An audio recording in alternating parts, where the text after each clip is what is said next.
भेंट की रोटी की मेज। निर्गमन अध्याय 37 वचन 10 से 16। फिर उसने बबूल की लकड़ी की मेज को बनाया। उसकी लंबाई 2 हाथ, चौड़ाई 1 हाथ और ऊंचाई 1.5 हाथ की थी। और उसने उसको चोखे सोने से मढ़ा और उसमें चारों ओर सोने की एक पाड़ बनाई। और उसने उसके लिए 4 अंगुल चौड़ी एक पटरी और इस पटरी के लिए चारों ओर सोने की एक बाड़ बनाई। उसने मेज के लिए सोने के 4 कड़े ढलाकर उन चारों कोनों में लगवाया जो उसके चारों पायों पर थे। वे कड़े पटरी के पास मेज उठाने के डंडों के खानों का काम देने को थे। उसने मेज उठाने के लिए डंडों को बबूल की लकड़ी को बनाया और सोने से मढ़ा। और उसने मेज पर का सामान अर्थात परात, धूपदान, कटोरे और उंडेलने के बर्तन सब चोखे सोने से बनाए। हमारे हृदय में फ्रेम रखने के द्वारा हमें ऐसा बनना चाहिए जो जीवन की रोटी खाता है। भेंट की रोटी की मेज मिलाप वाले तंबू में पाए जाने वाले पात्रों में से एक बबूल की लकड़ी से बना था और सोने से मढ़ा हुआ था। उसका नाप 2 हाथ लंबा, 1.5 हाथ ऊंचा और 1 हाथ चौड़ा था। भेंट की रोटी की मेज पर हमेशा के लिए 12 रोटियां रखी जाती थी और यह रोटियां केवल याजक के द्वारा ही खाई जा सकती थी। लेवी व्यवस्था अध्याय 24 वचन 5 से 9। भेंट की रोटी के मेज की कुछ विशेषता। उसके चारों ओर एक पटरी थी और इस पटरी के लिए चारों ओर सोने के एक बाड़ बनाई गई थी। सोने के 4 कड़े उसके चारों कोने में लगाए। मेज उठाने के लिए डंडों को बबूल की लकड़ी से बनाए और उसे सोने से मढ़े जो मेज उठाने के काम आते थे। मेज के ऊपर रखे पात्र, परात, धूपदान, कटोरे और उंडेलने के बर्तन सब चोखे सोने से बने थे। निर्गमन अध्याय 37 वचन 11 और 12 में लिखा है, और उसने उसको चोखे सोने से मढ़ा और उसमें चारों ओर सोने की एक बाड़ बनाई। और उसने उसके लिए 4 अंगुल चौड़ी एक पटरी और इस पटरी के लिए चारों ओर सोने की एक बाड़ बनाई। परमेश्वर के घर के पवित्र स्थान में रखे भेंट की रोटी की मेज में 4 अंगुल चौड़ी एक पटरी थी और इस पटरी के चारों ओर सोने की एक बाड़ थी। क्यों परमेश्वर ने मूसा को यह पात्र बनाने के लिए कहा? 4 अंगुल चौड़ी यह पटरी तकरीबन 10 सेंटीमीटर आगे से निकली हुई थी जो मेज पर रखी रोटी को गिरने से बचाती थी। जैसे कि मेज पर रखी रोटी को केवल याजक ही खा सकता था, इसलिए हमें ऐसा बनना है जो इस आत्मिक रोटी को खा सके। जो लोग यीशु के बपतिस्मा और क्रूस के लहू पर विश्वास करने के द्वारा बच गए हैं और अनंत जीवन प्राप्त किया है, केवल वे ही, दूसरे शब्दों में, जो लोग पानी और आत्मा के सुसमाचार पर अपने उद्धार के रूप में विश्वास करता है, केवल वे ही इस रोटी को खा सकते हैं। क्योंकि 4 अंगुल चौड़ी पटरी मिलाप वाले तंबू की भेंट की रोटी की मेज की चारों ओर लगी थी, इसलिए वह यह सुनिश्चित करती थी कि रोटी फिसल कर नीचे गिर न जाए। और हर विश्रामवार को गरम ताजी बनाई हुई रोटी मेज पर रखी जाती थी। हमें खास वास्तविकता पर ध्यान केंद्रित करना चाहिए कि मेज की चारों ओर 4 अंगुल चौड़ी पटरी बनी थी और वह पटरी चारों ओर से सोने से मढ़ी हुई थी। भेंट की रोटी की मेज हमें सिखाती है कि हमें अपने हृदय में सत्य के वचन को याद रखना चाहिए जो हमें उद्धार देता है और इस प्रकार हम अनंत जीवन प्राप्त करते हैं।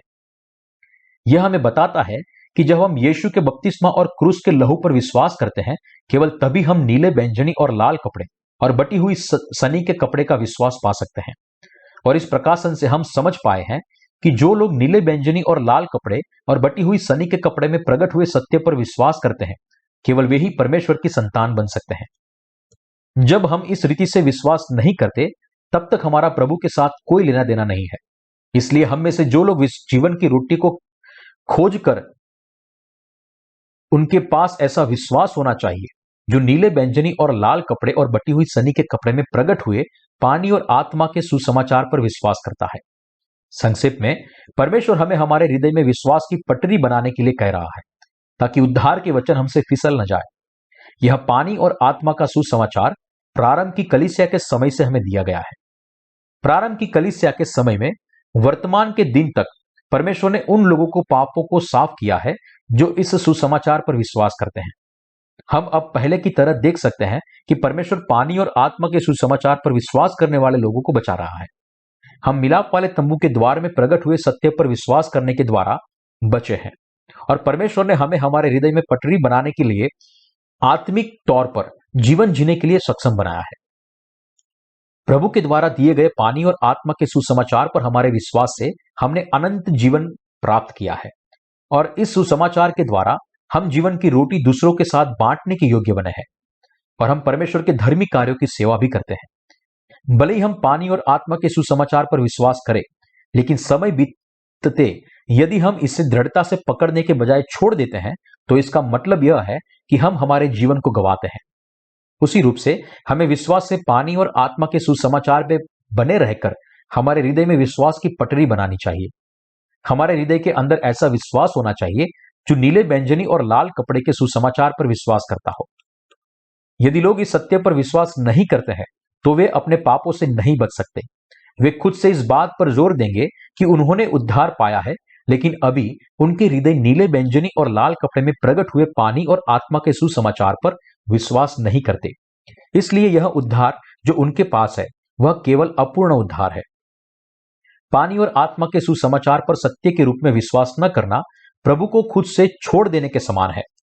जीवन की रोटी कुछ ऐसी नहीं है जिसकी हमें अधिकार लेना है, लेकिन यह कुछ ऐसा है जिसे हमें हमारे मुंह में रखना है और इस प्रकार इसके सत्य को हमारा बनाना है। जब हम हमारे हृदय में परमेश्वर के वचन को याद किए बिना आगे बढ़ते हैं, तब कुछ ही पल में उद्धार का सत्य हमारे हृदय से अदृश्य हो जाता है।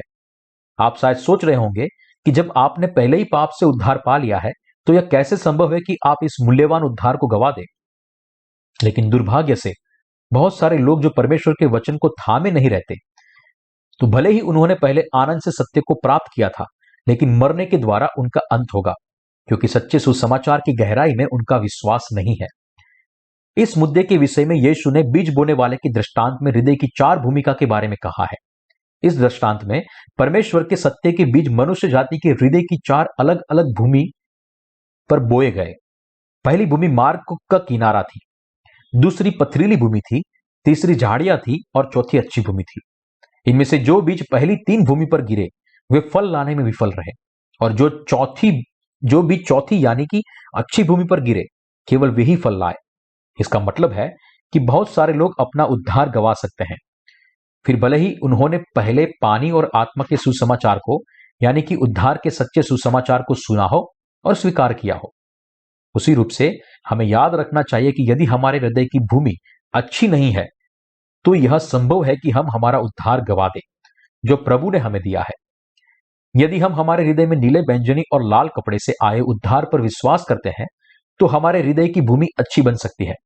लेकिन हम देख सकते हैं कि कुछ लोग परमेश्वर के वचन में गहराई से विश्वास नहीं करते, और इसीलिए वे अपने विश्वास का बचाव करने में विफल रहते हैं और अपना उद्धार गवा देते हैं।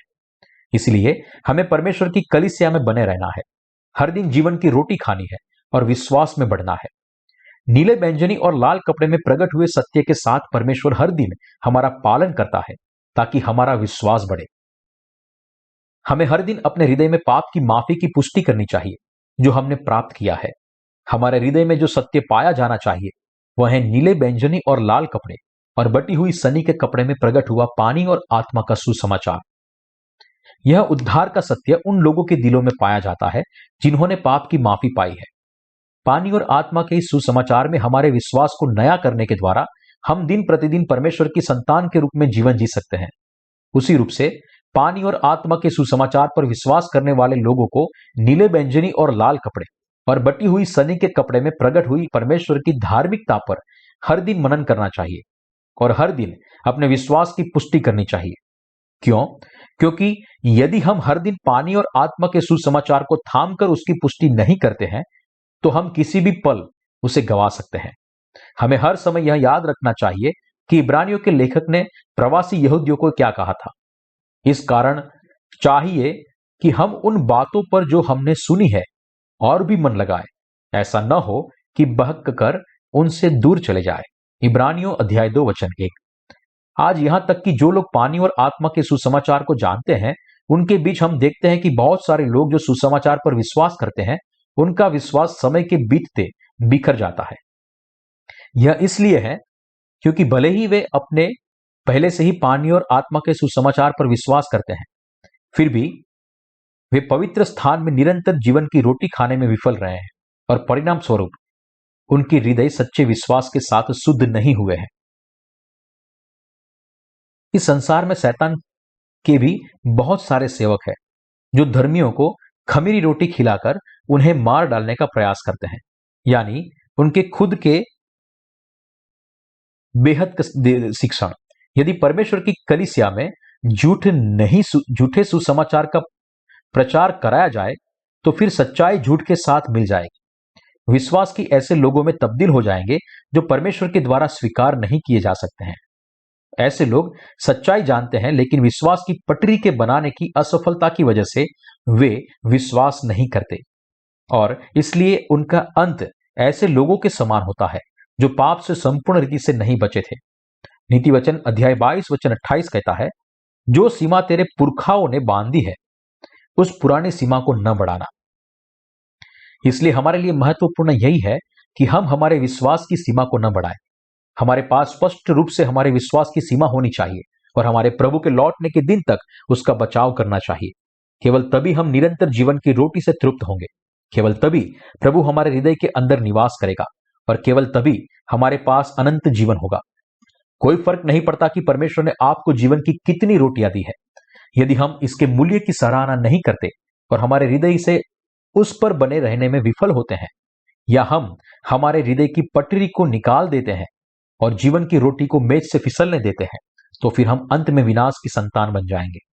हम में से कुछ लोगों ने अभी अभी पाप की माफी पाई है, जबकि दूसरे लोगों के लिए उन्होंने सबसे पहले पानी और आत्मा के सुसमाचार को सुने और अपने पापों की माफी पाई उसे दशक हो गए हैं। फिर भी हर रोज हम पानी और आत्मा के सुसमाचार के वचन के विषय में सुनते हैं। यह संभव है कि हम में से कुछ लोग पानी और आत्मा के सुसमाचार के पानी शब्द को सुनते सुनते बोर हो गए हैं, लेकिन फिर भी हमें सच्चे सुसमाचार की रोटी को खाना जारी रखना चाहिए। कितने समय तक हमें यह कहना होगा? प्रभु के वापिस आने तक हमें यह करना है। आप में से कुछ लोग शिकायत करते होंगे कि मैं हमेशा और बार बार पानी और आत्मा के सुसमाचार का प्रचार करता हूं, लेकिन आपको समझने की जरूरत है कि मुझे इस तरह से प्रचार क्यों करना पड़ रहा है। यह इसलिए क्योंकि पानी और आत्मा के सुसमाचार का मनन करते करते हमारा विश्वास दृढ़ बनना चाहिए ताकि हम परमेश्वर के सेवक बन सके। हमें इस युग की आत्माओं के लिए विश्वास योग्य और प्यासे पहरेदार के पात्र को परिपूर्ण करना चाहिए, क्योंकि नया जन्म पाई हुई आत्माएं भी पानी और आत्मा का यह सुसमाचार जीवन की रोटी है और विश्वास का सच्चा भोजन है। उसी रूप से हर दिन हमें यह रोटी को खाना चाहिए और केवल इतना ही नहीं, अर्थात हमें केवल खुद के लिए इसे नहीं खाना चाहिए, लेकिन हमें दूसरों के साथ भी इसे हर दिन बांटना चाहिए ताकि वे भी अपने पापों की माफी प्राप्त करें। धर्मियों के लिए पानी और आत्मा के सुसमाचार के वचन को फैलाना और इस प्रकार से लोगों को अंधकार की सामर्थ से छुड़ाकर उन्हें उसके प्रेम के पुत्र के राज्य में पहुंचाना ही उनकी रोटी है। यदि हम पानी और आत्मा के सुसमाचार की रोटी को खाने से इनकार करते हैं तो फिर हम पाप में गिरते हैं या मर जाते हैं। कभी कभी हमारे देह की कमजोरी की वजह से पानी और आत्मा के सुसमाचार पर हमारा विश्वास कमजोरी की वजह से पानी और आत्मा के सुसमाचार पर हमारा विश्वास कमजोर पड़ जाता है। लेकिन यदि हम कठिनाई के समय में पानी और आत्मा के सुसमाचार को थामे रहते हैं तो वह हमारे लिए और भी मजबूत बनने का मौका बन जाता है। जब हम इस सत्य के सुसमाचार को सुनते हैं और उस पर मनन करते हैं, तब हमारी आत्माएं और भी ज्यादा मजबूत बनती है, हमारा विश्वास और मजबूत बनता है और हम अपने हृदय में नए विश्वास को उभरते हुए देख सकते हैं। हमें हर दिन पानी और आत्मा के सुसमाचार को सुनने की और इस सुसमाचार पर हमारे विश्वास की पुष्टि करने की जरूरत है। जैसे परमेश्वर कहता है, चांदी में से मैल दूर करने पर वह सुनार के लिए काम की हो जाती है। नीति वचन अध्याय 25 वचन 4। हमें विश्वास को शुद्ध करने की जरूरत है, अर्थात हमें निरंतर पानी और आत्मा के सुसमाचार को सुनने, हमारे हृदय में उसे स्वीकार करने और समय समय पर उस पर मनन करने की आवश्यकता है, क्योंकि पानी और आत्मा का सुसमाचार जीवन की रोटी है जो हमें जिलाता है। जैसे यीशु ने प्रभु की प्रार्थना में कहा, हमारी दिन भर की रोटी आज हमें दे, क्योंकि प्रभु ने वास्तव में हमें पानी और आत्मा के सुसमाचार के वचन दिए हैं। इसीलिए उसने हमें इसी रीति से प्रार्थना करने के लिए कहा है। जब पाप की माफी के उद्धार की बात आती है जो परमेश्वर ने हमें दिया है, तब हमें यह स्पष्ट करना चाहिए कि पाप से उद्धार पाने से पहले हमारा विश्वास कैसा था। मैंने इस सत्य को जाना उससे पहले मैं पाप से बचाया नहीं गया था। हमें स्पष्ट रूप से यह स्वीकार करना चाहिए कि उस समय भले ही हम यीशु पर विश्वास करते थे, लेकिन हम पाप से बचाए नहीं गए थे। उस समय में पाप से पूरी तरह नहीं बचा था, लेकिन जब मैंने निरंतर पानी और आत्मा के सुसमाचार को सुना, तब मैंने अपने हृदय में इस पर विश्वास किया। भले ही मैंने पहले यीशु पर मेरे उद्धारकर्ता के रूप में विश्वास किया था, लेकिन तब तक मेरा उद्धार परिपूर्ण नहीं हुआ था। लेकिन अब पानी और आत्मा के सच्चे सुसमाचार को सुनने के बाद मैंने सच में उद्धार पाया है। अब मैं सच में पानी और आत्मा के सुसमाचार पर विश्वास करता हूं और मैं वास्तव में उस पर विश्वास करता हूं। जब आप समझते हैं और विश्वास करते हैं कि वास्तव में विश्वास करते हैं कि प्रभु ने अपने बपतिस्मा और क्रूस के लहू से आपको संपूर्ण रीति से बचाया है, केवल तब सच्चे उद्धार का उपहार स्वर्ग से आपके हृदय पर उतरता है। सत्य पर विश्वास करने वाला विश्वास ही सच्चा विश्वास है जो आपको बचाता है। बाइबल में प्रकट हुआ पानी और आत्मा का सुसमाचार हमारे पहले से विश्वास से भिन्न है। हम उस समय इस पानी और आत्मा के संपूर्ण सुसमाचार की जगह केवल क्रूस के लहू के सुसमाचार पर विश्वास करते थे। केवल क्रूस पर विश्वास करना और पानी और आत्मा के सुसमाचार पर विश्वास करना पहली दृष्टि में एक जैसा ही लगता है, लेकिन अंत में यह दोनों संपूर्ण रीति से भिन्न है। आपने पानी और आत्मा के सुसमाचार को जाना उससे पहले क्या केवल क्रूस के लहू पर विश्वास नहीं करते थे? तो क्या आपके सारे पाप माफ किए गए थे? बिल्कुल नहीं। जब आप केवल यीशु के क्रूस के लहू पर विश्वास करते थे, तब भी आपके हृदय में वास्तविक पाप मौजूद होते थे। यही तो अंतर है उन विश्वास में जो पानी और आत्मा के सुसमाचार पर विश्वास करता है और जो केवल क्रूस के लहू पर विश्वास करता है। स्पष्ट भिन्नता यह है कि जो लोग केवल क्रूस के लहू पर विश्वास करते हैं, उन्होंने उद्धार नहीं पाया, और जो लोग पानी और आत्मा के सुसमाचार पर विश्वास करते हैं, उन्होंने उनके सारे पापों से उद्धार पाया है। उसी रूप से उनके आत्मा भी पूरी रीति से भिन्न है, लेकिन साधारण लोग इसे समझ नहीं पाते। भले ही दोनों सुसमाचार एक समान लगते हैं, लेकिन उन दोनों में बहुत बड़ा अंतर है जो कभी मिटाया नहीं जा सकता। हम यीशु के बपतिस्मा पर विश्वास करते हैं या नहीं करते, यह बात तय करती है कि हम अनंत जीवन को प्राप्त करेंगे या गवा देंगे। और केवल तभी हम जान सकते हैं कि इन दोनों के बीच में बहुत बड़ा अंतर है जिसे कभी मिटाया नहीं जा सकता। हमें स्पष्ट रूप से यह जानना चाहिए कि पाप से हमारे उद्धार की सीमा कैसे विश्वास बनाता है। पाप से बचने के लिए हमें पानी और आत्मा के सुसमाचार पर विश्वास करना चाहिए। पानी और आत्मा का यह सुसमाचार पाप से उद्धार का सत्य है। जब आप पूरी तौर से अंगीकार करते हैं कि पानी और आत्मा के सुसमाचार पर विश्वास करने से पहले आपने उद्धार नहीं पाया था, और अब आप अपने पूरे हृदय से ही सच्चे सुसमाचार पर विश्वास करते हैं, तब उद्धार को आप प्राप्त कर सकते हैं। यदि आप अपने हृदय में पानी और आत्मा के सुसमाचार पर विश्वास करते हैं, तो आपको स्पष्ट रूप से यह अंगीकार करना चाहिए कि आपने पानी और आत्मा के सुसमाचार को सुनने और विश्वास करने के द्वारा अपने पापों की माफी पाई है। यदि आप पानी और आत्मा के सुसमाचार के सत्य पर विश्वास करते हैं, तो आप निश्चित तौर पर अपने हृदय में इसके प्रमाण को पाएंगे। हमें बड़ी सावधानी से परमेश्वर के सामने अपने विश्वास की जांच करनी चाहिए। हमारे विश्वास की जांच करने के लिए कोई शर्म नहीं होनी चाहिए। यदि आपको सबसे पहले यीशु पर विश्वास करने से लेकर अब तक पानी और आत्मा के सुसमाचार पर विश्वास करने के लिए 5 साल लगे हैं, तो उसमें शर्म की कोई बात नहीं है। यदि आपको उद्धार पाने के लिए 10 साल लगे हैं, तो इसमें शर्म की कोई बात नहीं है। और यदि आपको उद्धार पाने के लिए 20 साल भी लगे हैं, तो फिर भी इसमें शर्म की कोई बात नहीं है। इसके विपरीत यह एक आशीष है। हालांकि वास्तविकता यह है कि बहुत सारे लोग ऐसे हैं जो पाप से उद्धार पाने का नाटक करते हैं, लेकिन पवित्र आत्मा जो सारी बातों को जांचता है, वह उनके विश्वास का स्वीकार नहीं करता, क्योंकि उन्होंने प्रामाणिकता से उद्धार की सीमा को नहीं खींचा है।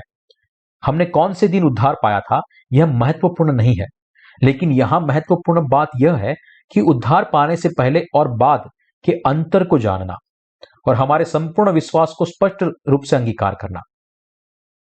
हमारे विश्वास के पिता भी उसी सुसमाचार पर विश्वास करते थे जिस पर हम विश्वास करते हैं।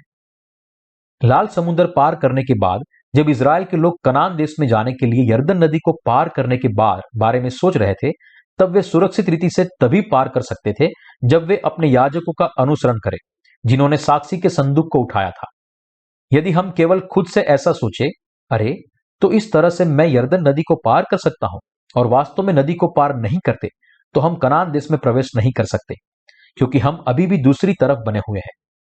कनान देश में प्रवेश करने के लिए हमें विश्वास के द्वारा लाल समुद्र और यरदन नदी को पार करना महत्वपूर्ण है।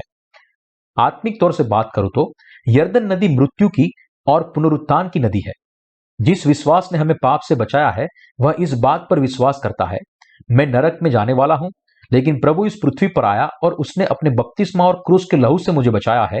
हमें संपूर्ण रीति से बचाने के लिए हमारे प्रभु ने यरदन नदी में बपतिस्मा लिया और क्रूस पर अपना लहू बहाया। इस तरह से उसने हमारी जगह अपना जीवन देकर हमारे पापों को उठाया और पाप की कीमत चुकाई। अब हमें इस सत्य पर विश्वास करना चाहिए और हमारे हृदय में विश्वास की सीमा और उद्धार की सीमा खींचनी चाहिए। जैसे मैं परमेश्वर का प्रचार करता हूं, मैं देख सकता हूं कि उसकी कलीसिया में बहुत सारे लोग ऐसे हैं जिन्होंने अभी तक अपने हृदय में उद्धार की सीमा नहीं खींची और इसलिए वे प्रभु का अनुसरण नहीं कर सकते। वे विस्मित होते हैं कि कैसे वे उनके उद्धार के पहले और बाद के बीच में सीमा खींच सकते हैं। वे यह कहने के द्वारा बहाना बनाते हैं कि क्या इस पृथ्वी पर ऐसा कोई है जिसने यह सीमा खींची है? क्या प्रेरित पौलुस ने किया है? क्या पतरस ने किया था? किसी ने भी ऐसा नहीं किया है, लेकिन पौलुस और पतरस जैसे विश्वास के प्रेरितों ने उद्धार की सीमा खींची थी।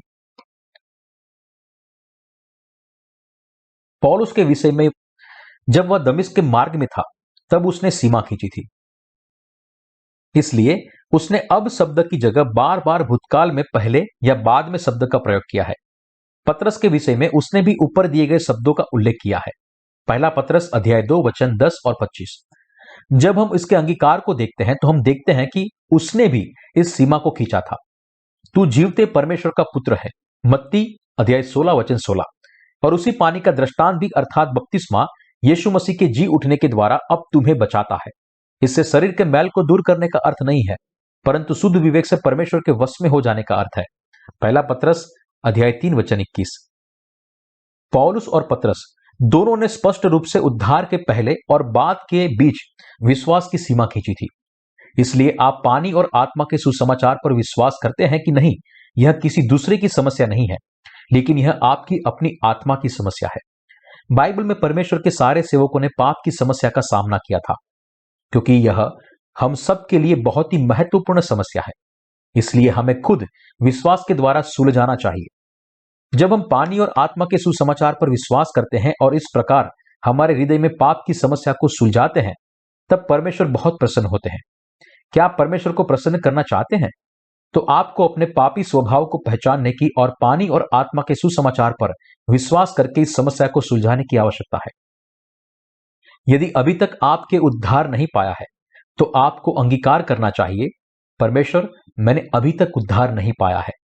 यीशु ने कहा, मैं तुझे स्वर्ग के राज्य की कुंजियां दूंगा, और जो कुछ तू पृथ्वी पर बांधेगा वह स्वर्ग में बंधेगा, और जो कुछ तू पृथ्वी पर खोलेगा वह स्वर्ग में खुलेगा। मत्ती अध्याय 16 वचन 19। दूसरी ओर सबसे पहले हमें स्वीकार करना चाहिए कि परमेश्वर मुझे पानी और आत्मा के सुसमाचार में बचाया है। अभी मेरे हृदय में मैं पानी और आत्मा के सुसमाचार पर विश्वास करता हूं। परमेश्वर ने मुझे पानी और आत्मा के सुसमाचार के द्वारा बचाया है, उसमें मुझे कोई संदेह नहीं है। हम सबको पानी और आत्मा के सुसमाचार को अपने हृदय में स्वीकार करना चाहिए। मैं इस सुसमाचार पर भरोसा करता हूं, क्योंकि यह सच्चाई है। क्योंकि प्रभु ने मेरे सारे पापों को मिटाया है, इसलिए अब मैं इस सुसमाचार पर विश्वास करता हूं। मैंने अब तक विश्वास से उद्धार नहीं पाया था। जब हम इस प्रकार समझते हैं और परमेश्वर के द्वारा दिए गए सुसमाचार पर विश्वास करते हैं, तब परमेश्वर हमसे कहता है, मैंने तेरे विश्वास को स्वीकार किया है। जब परमेश्वर ने हमें पहले से ही पानी और आत्मा का सत्य दिया है, जो हमें संपूर्ण रीति से बचा सकता है, इसलिए यदि हम उद्धार की रेखा नहीं खींचते और इस सत्य पर विश्वास करने के द्वारा उस पर उद्धार का स्वीकार नहीं करते, तो परमेश्वर हमें उद्धार पाए हुए लोगों की तरह स्वीकार नहीं कर सकता। क्योंकि परमेश्वर अनिवार्य तौर पर नहीं, लेकिन विशिष्ट रूप से हमारे साथ व्यवहार करता है। इसलिए यदि आप अपने हृदय में पानी और आत्मा के सुसमाचार पर विश्वास नहीं करते, तो वह आपको पाप की माफी नहीं दे सकता।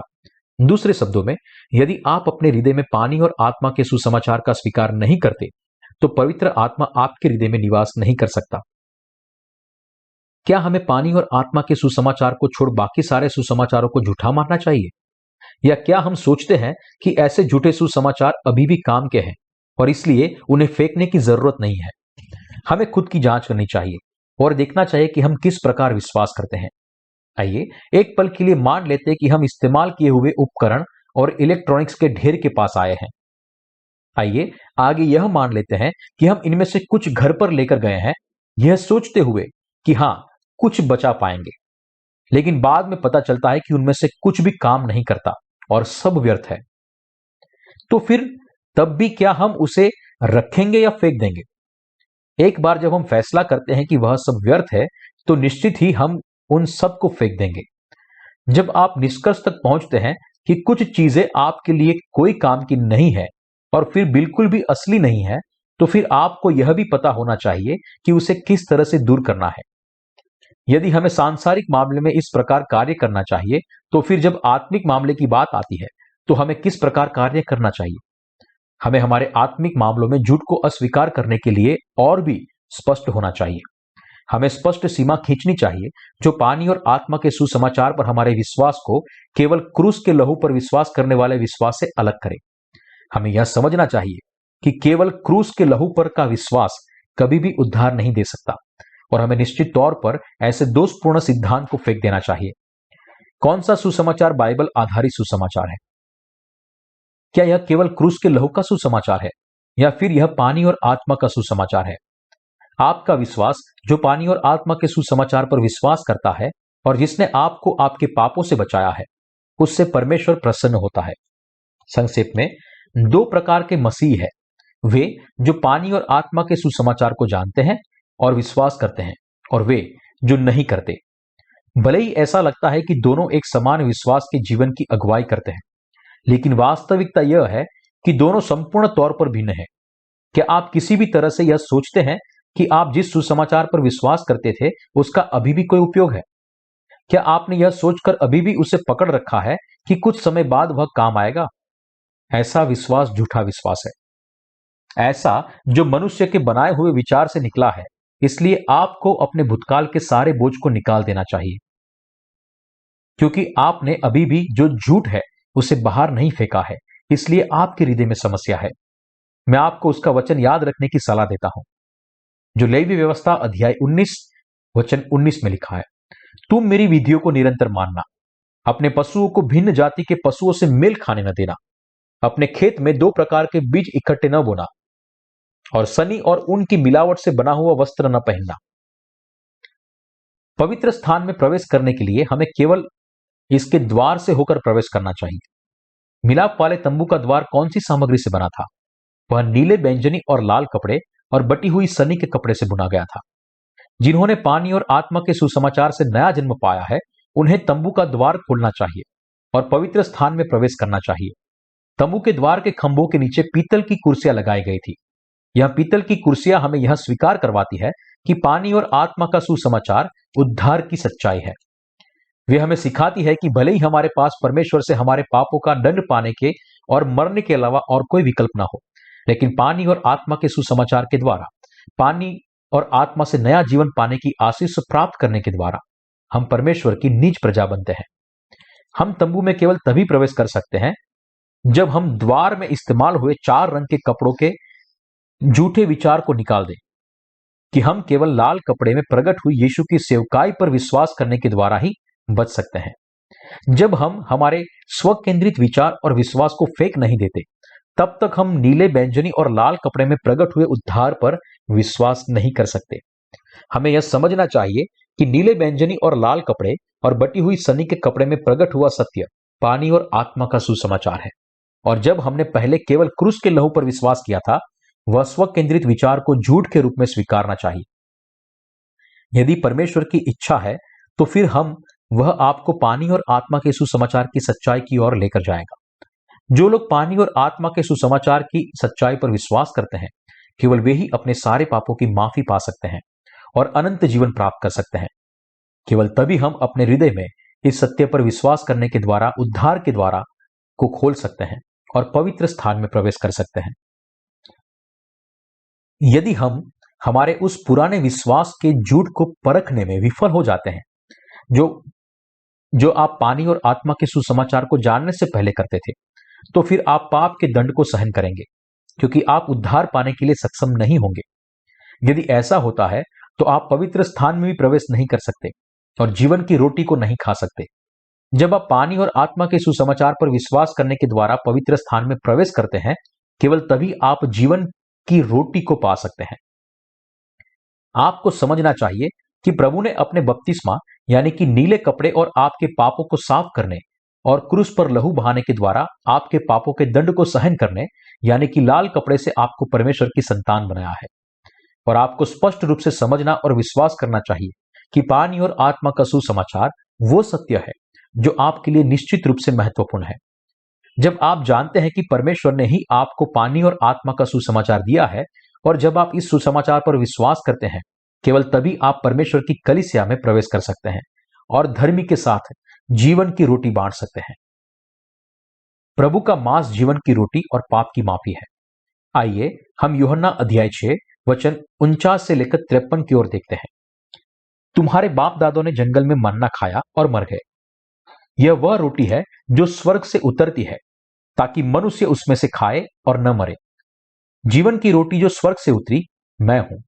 यदि कोई इस रोटी में से खाए तो सर्वदा जीवित रहेगा, और जो रोटी मैं जगत के जीवन के लिए दूंगा वह मेरा मांस है। इस पर यहूदी यह कहकर आपस में झगड़ने लगे, यह मनुष्य कैसे हमें अपना मांस खाने को दे सकता है।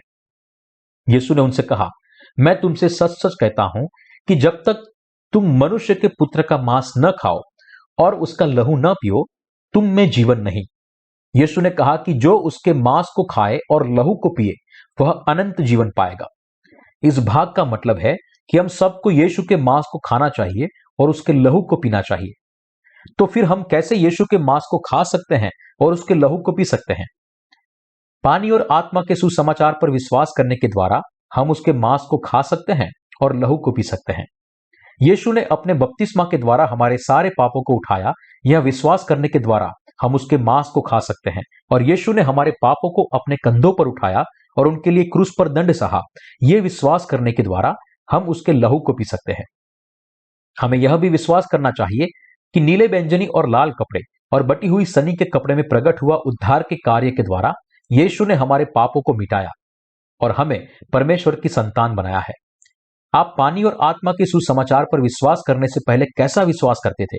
इसकी परवाह किए बिना आपको यह स्वीकार करना चाहिए कि आपका पुराना विश्वास गलत था, और अब आपको यीशु के मांस को खाकर और उसके लहू को पीकर और वचन की रोटी खाने के द्वारा विश्वास के पात्र को बनना चाहिए।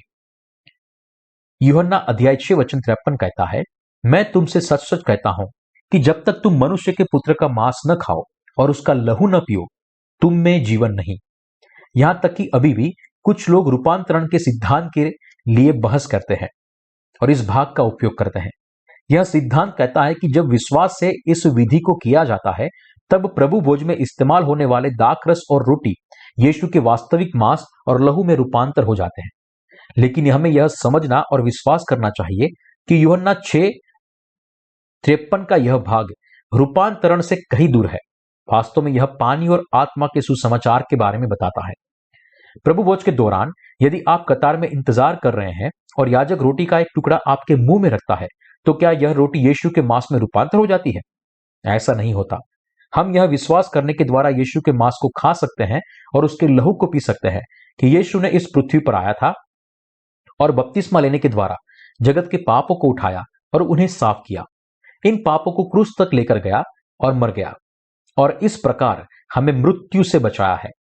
जो लोग विश्वास से यीशु के मांस को खाते हैं और उसके लहू को पीते हैं, वे वही लोग हैं जो इस सच्चाई पर विश्वास करते हैं कि यीशु ने नीले और लाल कपड़े से हमारे पापों को अपने ऊपर उठाने और पाप का दंड सहने के द्वारा हमें बचाया है। हमें यीशु मसीह के बपतिस्मा और लहू पर हमारे विश्वास के द्वारा यीशु का मांस खाना चाहिए और उसका लहू पीना चाहिए। अपने ऊपर डाले गए हमारे पापों को स्वीकार करने के लिए यीशु ने यरदन नदी में यूहन्ना बपतिस्मा देने वाले से बपतिस्मा लिया। आइए हम मत्ती अध्याय 3 वचन 15 से 17 की ओर मुड़ते हैं। यीशु ने उसको यह उत्तर दिया, अब तो ऐसा ही होने दे, क्योंकि हमें इसी रीति से सब धार्मिकता को पूरी करना उचित है।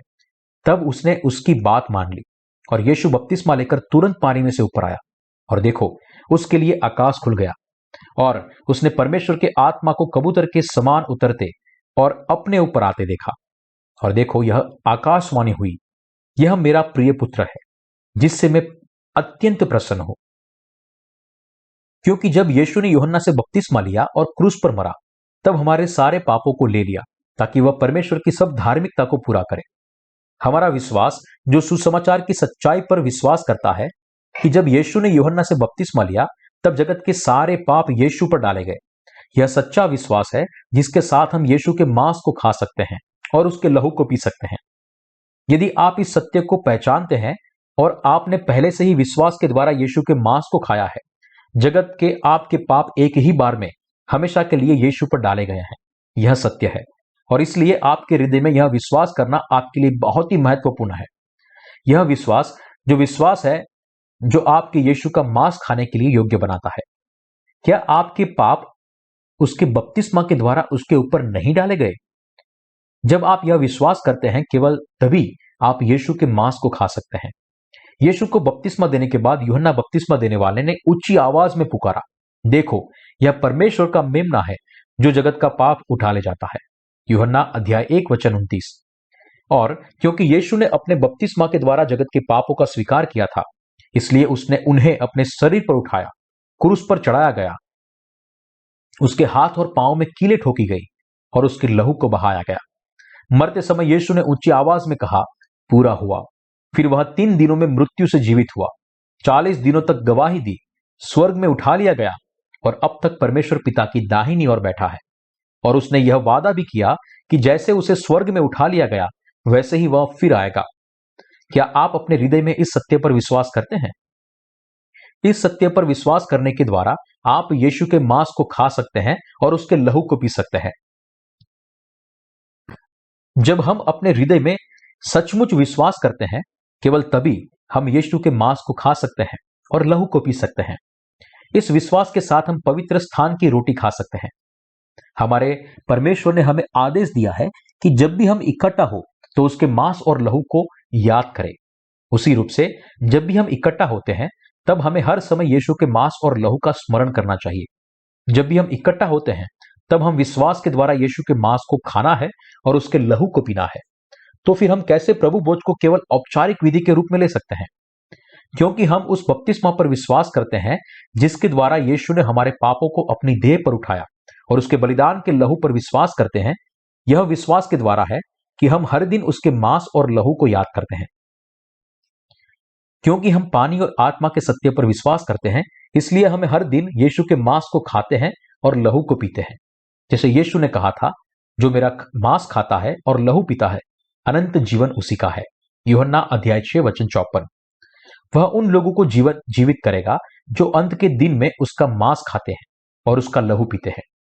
हमें यह स्वीकार करना चाहिए कि यदि हमारा विश्वास हमें यीशु के मांस को खाने और उसके लहू को पीने के लिए सक्षम नहीं बनाता है, तो यह दोषपूर्ण विश्वास है। हमारे प्रभु ने कहा है, जो मेरा मांस खाता है और मेरा लहू पीता है, अनंत जीवन उसी का है, और मैं उसे अंतिम दिन फिर जिला उठूंगा। क्योंकि मेरा मांस वास्तव में खाने की वस्तु है और मेरा लहू वास्तव में पीने की वस्तु है। जो मेरा मांस खाता और मेरा लहू पीता है, वह मुझ में स्थिर बना रहता है और मैं उसमें। जैसा जीवते पिता ने मुझे भेजा और मैं पिता के कारण जीवित हूं, वैसे ही वह भी जो मुझे खाएगा मेरे कारण जीवित रहेगा। यूहन्ना अध्याय 6:54-57। जो लोग विश्वास से प्रभु का मांस खाते हैं और उसका लहू पीते हैं, वे उसके कारण जीवित रहेंगे। दूसरी ओर जो लोग प्रभु का मांस नहीं खाते और उसका लहू नहीं पीते, वे मर जाएंगे, क्योंकि उन्होंने विश्वास नहीं किया। लेकिन हमारे लिए विश्वास के द्वारा यीशु का मांस खाना और उसका लहू पीना कठिन नहीं है। आइए एक पल के लिए मान लेते हैं कि परमेश्वर के राज्य में प्रवेश करने के लिए हमें उद्धार की परीक्षा देनी है।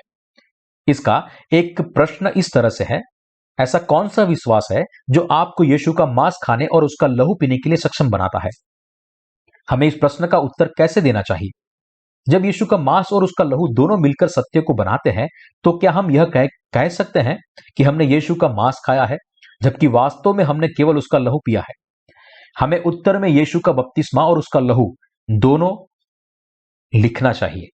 जब हम यीशु का मांस खाते हैं और उसका लहू पीते हैं, केवल तभी हम स्वर्ग के राज्य में प्रवेश कर सकते हैं। यदि पहले हमारे पास गलत विश्वास था, लेकिन यदि हम अपने हृदय को मोड़ यीशु के मांस को खाए और उसके लहू को पिए, तो हम परीक्षा में पास हो सकते हैं। यदि हम अभी यीशु के मांस और उसके लहू पर विश्वास करें, तो हम पर्याप्त रूप से परीक्षा को पास कर सकते हैं। मनुष्य बाहरी रूप को देखता है, लेकिन परमेश्वर हृदय के अंदर देखता है। और इसलिए जब हम यीशु के बपतिस्मा और लहू दोनों पर विश्वास करते हैं, तब हम यीशु का मांस खाते हैं और उसका लहू पीते हैं। हम सच में हमारे हृदय में यीशु के मांस और उसके लहू पर विश्वास करते हैं या नहीं, ये देखने के लिए परमेश्वर हमारे हृदय में देखते हैं। इसलिए यदि हम हमारे हृदय में यीशु के मांस और उसके लहू पर विश्वास नहीं करते, तो पाप से हमारा उद्धार नहीं हुआ है। कोई फर्क नहीं पड़ता कि आप पहले कितना विश्वास करते थे। यदि अब आपके पास ऐसा विश्वास है जो यीशु के मांस और लहू दोनों पर विश्वास करता है, तो फिर आप स्वर्ग के राज्य में प्रवेश कर सकते हैं। इस जगत के बहुत सारे धर्म रूपांतरण के सिद्धांत की सत्यता पर वाद विवाद करते हैं। वास्तव में हमें विश्वास की आवश्यकता है जो हमें यीशु का मांस और उसका लहू पीने के लिए सक्षम बनाए। लेकिन यह केवल तभी संभव है जब हम अपने हृदय में पानी और आत्मा के सुसमाचार पर विश्वास करें। पानी और आत्मा के सुसमाचार के द्वारा हमारे हृदय में यीशु पर विश्वास करना सच्ची रोटी खाना और सच्चा लहू पीना है। हमें यीशु के बपतिस्मा और लहू पर हमारे पाप की माफी के रूप में विश्वास करना चाहिए। हमारे प्रभु ने कहा है, मेरा लहू वास्तव में पीने की वस्तु है। हमारे प्रभु ने क्रूस पर पाप के दंड को सहा था। जो विश्वास इस बात पर विश्वास करता है कि यीशु ने बपतिस्मा लेने के द्वारा हमारे पापों को ले लिया है और क्रूस पर अपना लहू बहाया, वही विश्वास है जो हमें यीशु के लहू को पीने के लिए सक्षम बनाता है। यूहन्ना से बपतिस्मा लेने के द्वारा यीशु ने हमारे सारे पापों को उठाया, जिसमें आपके बच्चे, आपके माता पिता और हम में से प्रत्येक व्यक्ति के पापों का समावेश होता है। और क्रूस पर अपना लहू बहाने के द्वारा उसने इन सब पापों के दंड को सहा। अपने बपतिस्मा और लहू के साथ यीशु ने हमारी पापों की सारी समस्या को संपूर्ण रीति से इस जगत के सारे लोगों के लिए सुलझा दिया। यीशु ने अपने बपतिस्मा के द्वारा हमारे पापों को उठाया और क्रूस पर अपने लहू के द्वारा उसने हमारे पापों का दंड सहा। ऐसा मानना विश्वास के द्वारा यीशु का लहू पीना है। आज की दुनिया में बहुत सारे लोग हैं जो कहते हैं कि वे केवल अपने शब्द से पानी और आत्मा के सुसमाचार पर विश्वास करते हैं, लेकिन वे यीशु के मांस और उसके लहू में पूरी तरह से विश्वास नहीं करते। कोई भी व्यक्ति जिसके पास संपूर्ण विश्वास नहीं है, जो यीशु के मांस और लहू पर विश्वास करता है, वे पाप से माफी नहीं पा सकते। आपने शायद पहले विश्वास किया होगा कि क्रूस का लहू ही एकमात्र सच्चाई है, लेकिन अब जब आपने वास्तविक सच्चाई को पाया है, इसलिए अब आपके पास ऐसा विश्वास होना चाहिए जो यीशु के मांस और लहू पर विश्वास करता है। केवल तभी परमेश्वर आपको उद्धार पाए हो व्यक्ति समझेंगे।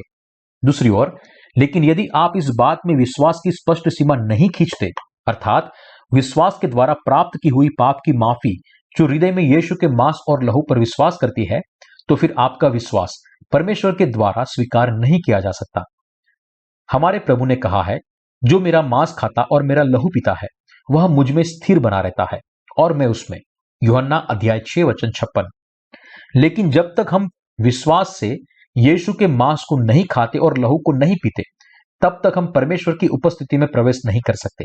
और कोई भी व्यक्ति जिसके पास यह विश्वास नहीं है, जो यीशु के मांस और लहू पर विश्वास करता है, तो वह प्रभु में बना नहीं रह सकता। यह मेरी हार्दिक आशा है कि हमारी कलीसिया के कोई भी संत, कार्यकर्ता और प्रभु का सेवक इस विश्वास से गिरना नहीं चाहिए जो प्रभु के मांस और लहू पर विश्वास करता है। जब सदोम और गमोरा को आग से नाश किया गया, तब लूत के दामाद ने परमेश्वर के वचन को केवल एक मजाक समझा जो लूत ने उनसे कहे थे। जो लोग परमेश्वर के वचन को गंभीरता से नहीं लेते, उन लोगों के ऊपर परमेश्वर का न्याय आएगा, जैसे लिखा गया है। अविश्वासी अपने अविश्वास के पाप के कारण दंड सहेंगे। वे अपने पापों की वजह से नाश होंगे। यह कोई हंसी की बात नहीं है। पानी और आत्मा का सुसमाचार यीशु के मांस और लहू पर विश्वास को दर्शाता है। इस सत्य पर विश्वास करने के द्वारा हमने हमारे पापों से माफी पाई है और अनंत जीवन प्राप्त किया है, क्योंकि यीशु के मांस और लहू का विश्वास जिस पर हम विश्वास करते हैं, वह सच्चा सुसमाचार और सच्चा सत्य है। हमें इस सत्य को हमारे हृदय में रखना चाहिए। सबसे पहले हमारे हृदय में विश्वास की पटरी बनाने के द्वारा हमें परमेश्वर के सारे वचन को थामे रहना चाहिए और उन्हें फिसलने नहीं देना चाहिए। हमारे हृदय में विश्वास करने के द्वारा हमें इस सत्य का स्वीकार करना चाहिए कि परमेश्वर ने यीशु के मांस और लहू से पापियों के सारे अपराधों को मिटा दिया है। मैं आशा और प्रार्थना करता हूं कि आप सब प्रभु के द्वारा परिपूर्ण किए हुए पानी और आत्मा के सुसमाचार पर विश्वास करें, उद्धार की रोटी खाएं जो आपको आपके पापों से बचाती है, और इस प्रकार अनंत जीवन प्राप्त करें।